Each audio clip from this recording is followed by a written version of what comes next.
Store में स्थित एक कर्मचारी मोंटी अचानक एक अजीब जीव को अपने ऊपर गिरते देखता है। एक पल में उसके चारों ओर की दीवारें खून से रंग जाती है और एक खौफनाक सन्नाटा सिर्फ उसकी चीखों में गूंजता है।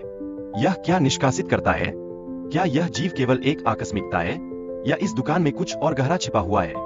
कहानी के केंद्र में केन आता है, जो अपनी बेटियों के साथ समय बिताने की कोशिश करता है, लेकिन काम की व्यस्तता उसे हमेशा रोक देती है। यह किस प्रकार का संघर्ष है? क्या वह कभी उस पितृत्व को प्राप्त कर सकेगा जिसकी उसे चाहत है, या काम के शोषण में वह अपने सबसे प्रिय लोगों को खो देगा? किस तरह केन और उसके साथी क्रिस की दोस्ती उनके तनाव को कम करने का एक माध्यम बनती है, यह भी कहानी का एक महत्वपूर्ण हिस्सा है। क्या यह बंधन उन्हें किसी भी खतरे से बचा सकता है, या यह एक और बड़ी समस्या के लिए केवल एक देरी साबित होती है?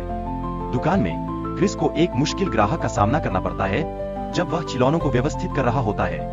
यह स्थिति अचानक तनावपूर्ण हो जाती है।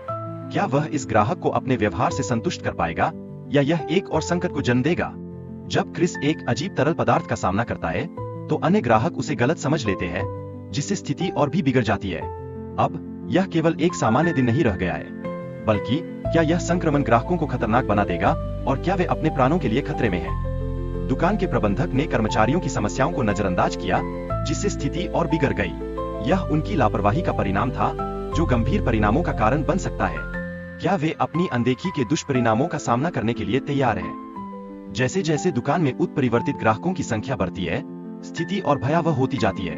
अब कर्मचारी और ग्राहक मिलकर एक सुरक्षित स्थान की तलाश कर रहे हैं। क्या वे एकजुट होकर इस खतरे से बचने में सफल होंगे, या भय और अनिश्चितता उनके रास्ते में रुकावट डाल देगी?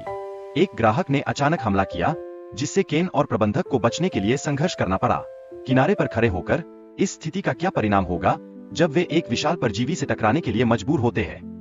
जैसे ही दुकान में अंधेरा छा जाता है, कर्मचारियों को अपने चारों ओर की स्थिति को नियंत्रित करने के लिए संघर्ष करना पड़ता है। अंततः वे एक साथ भोजन करने का प्रयास करते हैं, लेकिन तनाव का मिजाज छाया बनाए रखता है। क्या यह तनाव उन्हें एकजुट करेगा, या यह उनके बीच की दरार को और बढ़ा देगा? केन की स्थिति और उसके दोस्तों का निर्णय कहानी के तनाव को और भी बढ़ा देता है। उनकी बातचीत इस संकट को और अधिक जटिल बनाती है। क्या उनके बीच का बंधन इस कठिनाई में अडिग रहेगा, या उनकी अंतरात्मा उन्हें अलग कर देगी? कहानी में एक महत्वपूर्ण मोड़ तब आता है जब केन खुद को एक म्यूटेंट से बचाने की कोशिश करता है। यह केवल एक जीवित रहने की लड़ाई नहीं है, बल्कि यह एक आत्मसम्मान का संघर्ष भी बन जाता है। क्या वह अपनी बाहरी और आंतरिक चुनौतियों का सामना कर पाएगा?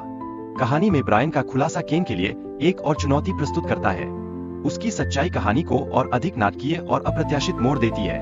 क्या दोस्ती के बीच का विश्वास इतना कमजोर हो गया है कि यह संकट को और